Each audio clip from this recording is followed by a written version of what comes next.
Beijing appears determined to continue pressing Tokyo to stop denying its past wrongdoings with its largest commemorative event ever of the 77th anniversary of the start of its second war of resistance against Japan. And Chinese President Xi Jinping himself was there to address the public and stress that his country would steadfastly guard history. Our Shin Se-min tells us more. Chinese President Xi Jinping commemorated the start of the 8-year war of resistance against Japan at an anniversary event that was larger than ever this year to highlight Japan's wartime atrocities. Although the Chinese head of state avoided mentioning Japan or Abe by name, he said there are still a small number of people who ignore the iron facts of history.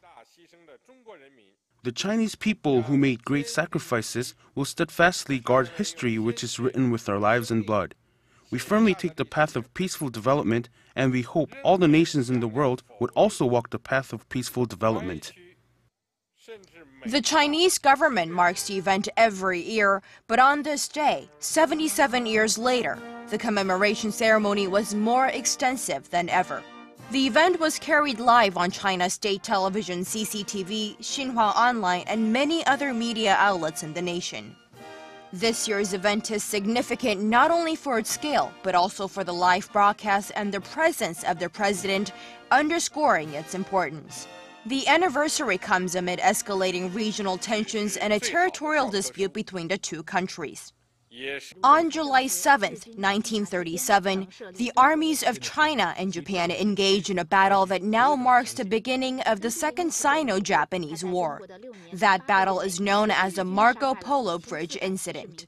Chinese defenders were attacked, civilians were slaughtered by gunfire, bombs, and biological weapons, forced laborers died, and women were raped.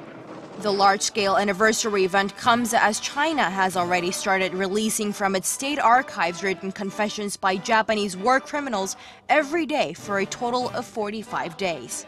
One such confession says the Imperial Japanese Army kidnapped 20 women from Korea and China and forced them into prostitution for its troops. Although Beijing has long accused Japan of denying its wartime atrocities, experts say that expanding the scale of this year's anniversary event is a move directed at the Japanese government as a way to force it to face its history. Shin Se-min, Arirang News. And in a more recent development today, Japanese Chief Cabinet Secretary Yoshihide Suga has responded to President Xi Jinping's criticisms, saying Beijing does nothing to promote peace and cooperation in Northeast Asia.